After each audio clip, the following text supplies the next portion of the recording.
next speaker, Captain E.T. Tim Wooldridge, U.S. Navy retired, who will speak on the transition from props to jets. And if you turn to page 49 of your September proceedings, Captain Wooldridge is the author of the pictorial section, Snapshots from the First Century of Naval Aviation.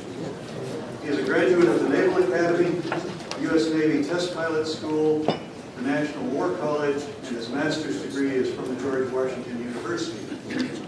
He's a carrier fighter squadron commander and served on Naval Strategic Plans and Policy Staffs and the Joint Staff of the Joint Chiefs of Staff. Following his retirement, he became chairman of the Aeronautics Department and assistant director for museum operations, and then the Admiral DeWitt C. Ramsey Fellow for the National Air and Space Museum. He is the author of several books and the Naval Institute's 1998 Author of the Year. Captain Wooldridge.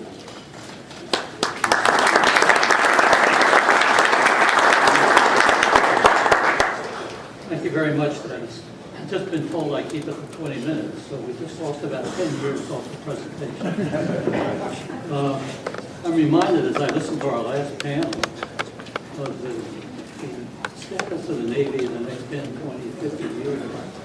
I feel I should almost be apologetic for what I'm going to tell you what it was like 50 years ago. Progress is amazing up to this point and obviously will be in the future. I see enough gray hair, with enough white hair, and enough receding foreheads, apologies to Tim Lovell, to tell me that there's going to be a lot of shared experiences here. And to the few white uniforms that are still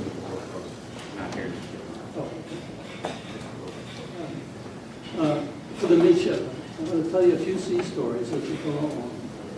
And if you're going into flight training, tuck some of these in the back of your head. It's a moral to most of the stories. I'm going to start off by reviewing the bidding and where we were at the end of World War II as far as naval aviation resources are concerned. We started out the war with 7 fleet carriers of various sizes, 1 escort carrier, some 1,700 combat aircraft. By the end of the war, we had progressed to 99 aircraft carriers. 99 aircraft carriers of all sizes and shapes and descriptions, and 29,000 combat aircraft. The fleet of 17 Essex-class carriers increased to 24 after the war and underwent extensive modernization in the 1950s. 11 of these ships bore the burden of the carrier war in Korea, while 7 of these saw combat in Vietnam. During World War II, requirements for new warfighting capabilities precipitated a wide variety of technological changes and innovations. Advances in such areas as electronics, communications, weapons, aircraft power plants, and shipboard damage control systems were accompanied by developments in procedures, doctrine, and training. We should recall that all of this was accomplished under the umbrella of an inexhaustible supply of resources, people, money, and materials, under an umbrella of a national will to win at any cost. After war's end, this all went away. The abrupt shift from war to peace, followed quickly by the onset of the Cold War, precipitated periods of change so revolutionary that naval aviation soon found itself in a fight for survival. The period that followed was one of transition for naval aviation. In fact, there are many naval aviators whose whole career was transition of one kind or another. Within the aviation Navy, carriers and squadrons were decommissioned at an astounding rate. At the same time, advancing technologies such as jet propulsion, atomic weapons, guided missiles, and nuclear weapons began to affect fundamental changes in our capabilities to wage war.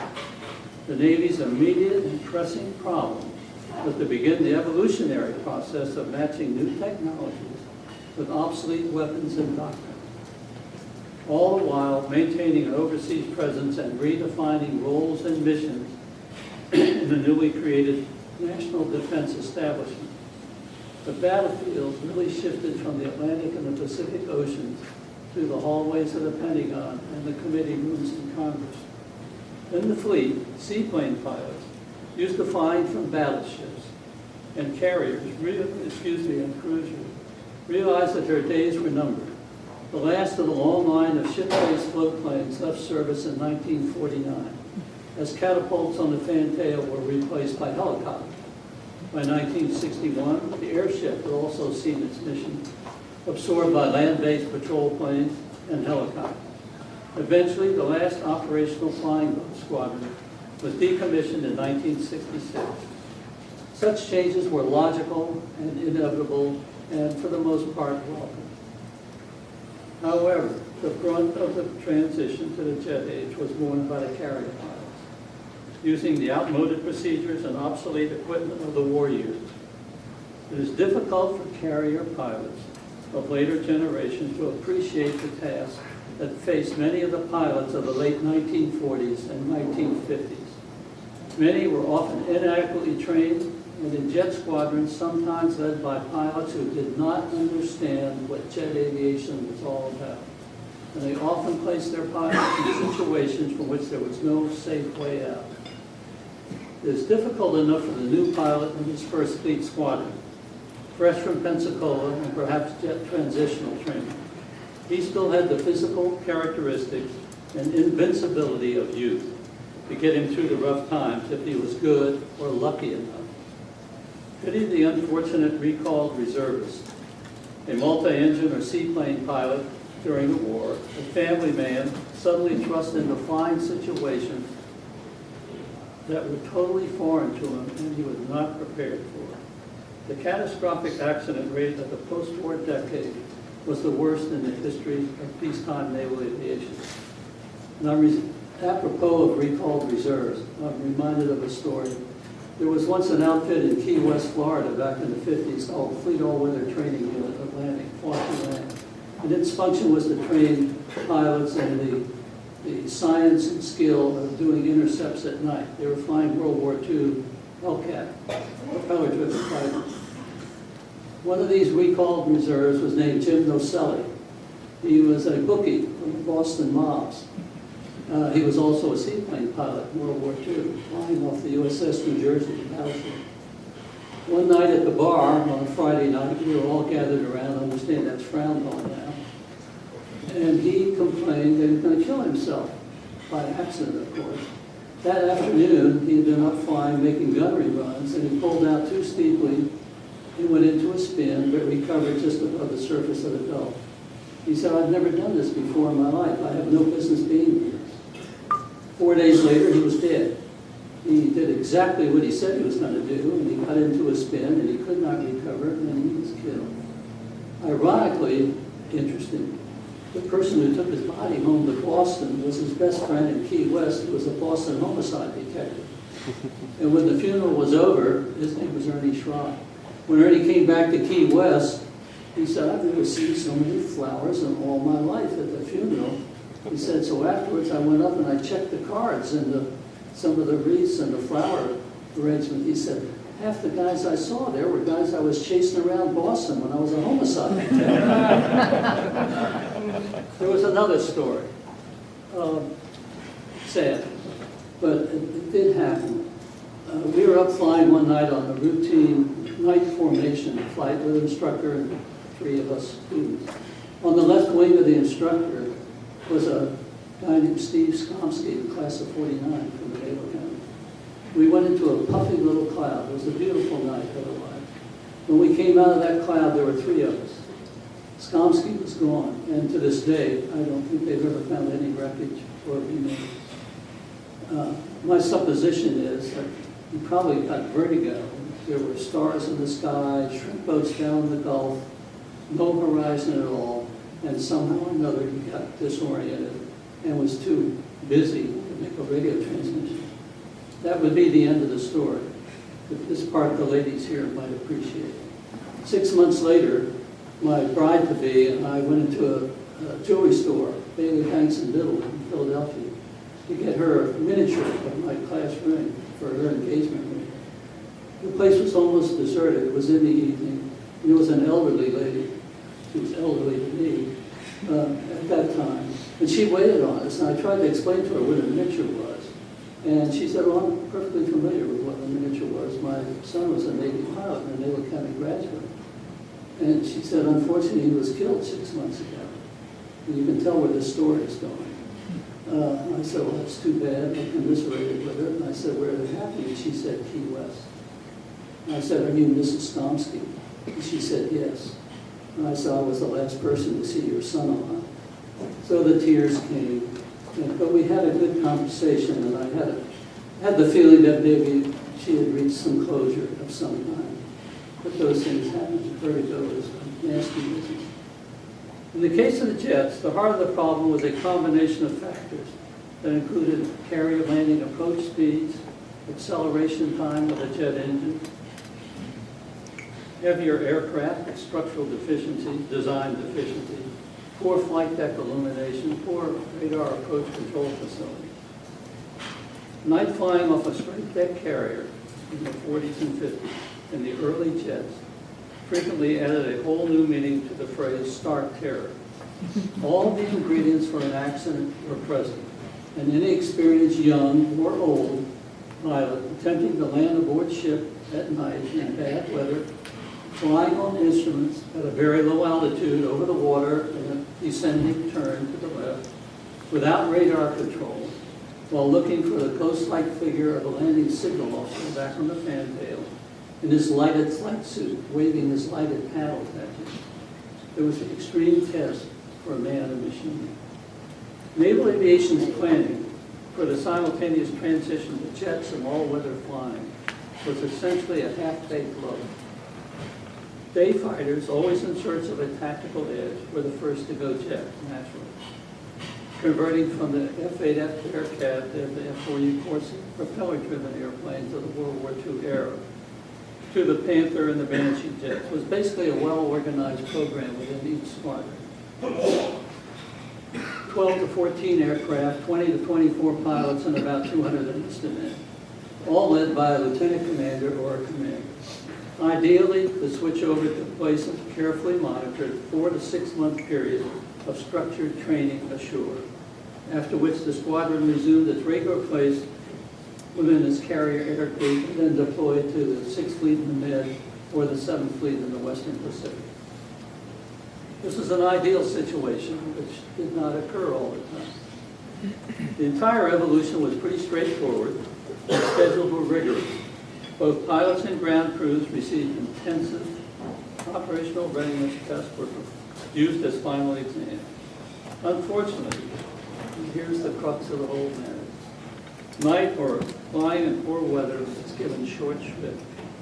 The excuse was there was not enough time, and besides, it was frequently stated, that's not our mission, it belongs to the VCs. What were the VCs? They were composite squadrons. For a number of years, the night fighter mission was provided by detachments in Atlantic City, VC-4, and on the West Coast at Moffett Field, the VC-3, which I heard Jim Lovell mention was his first squadron. VC-4 was my first squadron, and it was an education. I think it's fair to say, by any criteria, that VC-4 was a weird outfit. It should have been a notorious failure, yet it wasn't. This weird outfit produced most of the tactical knowledge about all-weather flying, carrier operations, along with a fair number of tactical leaders of the following generation of naval aviation. In large measure, the professional prowess of the F-14 Tomcat and the F-18 Hornet air crews of later generations reflected the foresight and professionalism of the night fighters of the Korean War era. And I have 5 minutes to go. Changes, unusual moves, and learning to expect the unexpected are a way of Navy life, as we all know. But as it said, there was a touch of lunacy to VC-4. Unlike normal squadrons, VC-4 flew around the clock in almost any kind of weather, and no party room was big enough to hold all of the officers at one time. VC-4 had officers aboard who had never seen each other during their complete tour of duty for 3 years, much less flown or lived together. Most squadrons were close families, tight-knit and self-supporting. VC-4 had all kinds of cliques of friends and enemies. When the normal squadron went to sea, everybody went together. VC-4 had officers and men who seemed always deployed. And at the other end of the spectrum were those who remained at home forever. They were called the Palace Guard. The real bread and butter operators of this whole crazy business were the detachment officers in charge, the ONC. The detachments were sometimes called teams, normally consisted of 5 airplanes, 5 pilots, and about 30 to 40 enlisted. Generally, a senior lieutenant or lieutenant commander was the head of the machine. He had to fly, teach, administer, and manage, just like a normal commanding officer. But he had precious little help in doing this job. Once a detachment was formed at Atlantic City, the ONC was the one most concerned about all the training of both officers and enlisted men. For the most part, there was respect for the night fighters among the rest of the aircrew pilots. And because you had to be a little flaky to even want to fly off an aircraft carrier, and absolutely mad to want to do it at night, VC-4 pilots were forgiven for almost any misbehavior ashore. As a matter of custom and tradition, night fighters were supposed to be a suicidal bunch of bastards. Even the squadron motto, Nox Mea Auxiliatrix Est, was translated as night is my ally, was given an unofficial meaning by the VC-4 pilots. We get ours at night. I was never quite sure what it was. I was never quite sure what it was we were supposed to get at night, except in trouble in the air or on the beach. As an example, there was a somewhat experimental nature to much of the night fighting business. And as an example, we were experimenting with a lighted flying suit for night landings on the ship.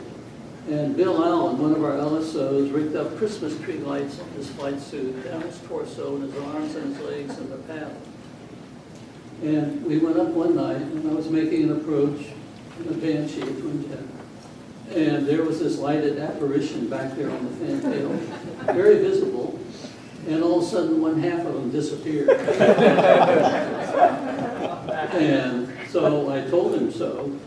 And I said, well, half of it is gone. And unfortunately, the right hand wasn't really doing much of anything to be of help. And this very calm voice came out and said, don't worry, we got an electrical problem. No problem for you. Well, easy for him to say. But just like many of you who have been in similar kinds of situations, that nice, calm, dulcet tones of an LSO, he just talked me in, there was no problem. But Bill had an imagination.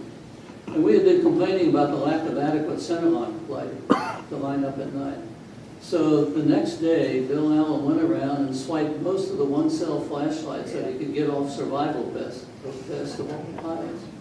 And when the first night launch went, he went up on the flight deck and hooked on a whole row of these little flashlights pointing aft. And believe it or not, it worked. When you came into the group, you had a nice center line. It worked until about the third airplane made a perfect landing right on the center line. And that took care of it. But he had an inexhaustible supply, and it lasted for about 2 more nights, and the supply gave out, and that was kind of the end of that experiment. But it does tell you the lengths that we went to on a squadron basis to make things happen. Just give me the word. 5 minutes. Okay. This is important, I think. Everyone had their share of narrow escapes, and many, and with many, the realization would grow that most of the accidents were avoidable, and that the pilots themselves were only partially responsible for these accidents. There were other people who had their fingers in the pie. There was the weatherman who gave poor predictions, the ground crews who hadn't learned their job properly, the air traffic controllers who were drinking coffee when they should have been concentrating on the scope, or far too often, the senior naval commander who didn't understand the night business, but who wasn't the least bit reticent to order planes and pilots aloft and put them into situations well beyond the limited capabilities of an inexperienced pilot. The most obvious oddity in odd VC-4 was its abundance of aircraft types. We had variants of some of these types and a few of a kind sub-variants of the variants. We had props that included World War II radar-equipped Corsairs and Hellcats. We had a couple of SMB twin Beechcraft used for logistics, and we dubbed them short-haul interstate transport airlines. In jets, there was a wide variety of Banshee models, and not the least, and the most sophisticated night fighter in the business, the F-3D Skynight. And let me skip ahead and tell you about that because I think it's important. During Korea, VC-4 sent a team of 5 F-3Ds, 5 pilots, to Korea on the USS Lake Champlain, a straight wooden deck. It didn't take long, about a couple of weeks on station, for everybody realized that VC-4 did not belong on that ship. There was no night fighter mission to speak of. They couldn't drop bombs, they couldn't shoot rockets, and they just did not fit in. What made matters worse, they were setting fire to the flight deck. There were little forest fires going on around there because of the exhaust from the F-3D. They were setting fires in the catwalks. The light preservers and the fire hoses were burning up. So one bright and sunny morning, the so-called night fighters at VC-4 went up with their bags packed, climbed in their airplanes, and flew ashore to fly with the Marines for the rest of the war at a forward air base. They did this very successfully. In fact, one of the 5, I named Dick, was credited with a probable that night in a dogfight with a North Korean MiG. He was killed for his prowess. Jerry O'Rourke, the team leader, whom some of you may have known at one time or another, he himself got involved in a harrowing dogfight at night over North Korea with a North Korean MiG. And the only thing that saved him was the tail warning radar on the F-3D. Let me just finish up here. There were lots of other problems with the day fighters, the Panthers on board ship, lack of people, lack of payload, going off the catapult.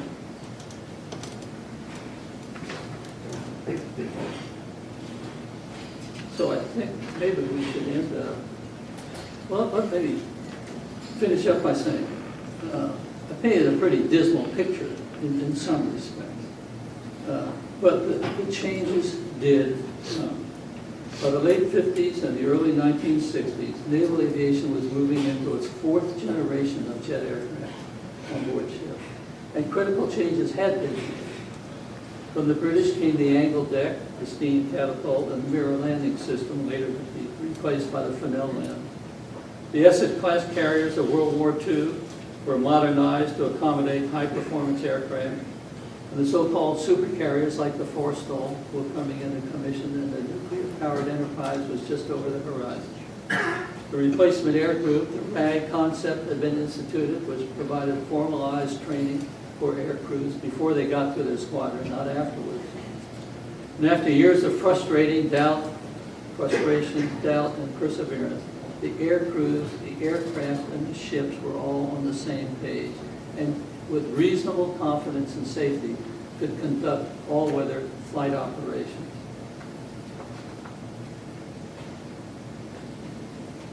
So, perhaps the best measure of the change in the 8 or 9 year period that we've been talking about here is a comparison of the Navy first-line fighters in 1953 and 1961. Near the end of the Korean War, the propeller-driven Corsairs, the jet-propelled Panthers and Banshees were obsolete by many standards. Yet only a scant 8 years later, the Navy's first-line fighters were the F-4H Phantom, the world's finest all-weather fighter, and the FHU, FHU Crusader, which was a masterful day fighter by any measure. And that gave rise to the axiom, when you're out of FH, you're out of fighters, and I'm out of time. Thank you very much.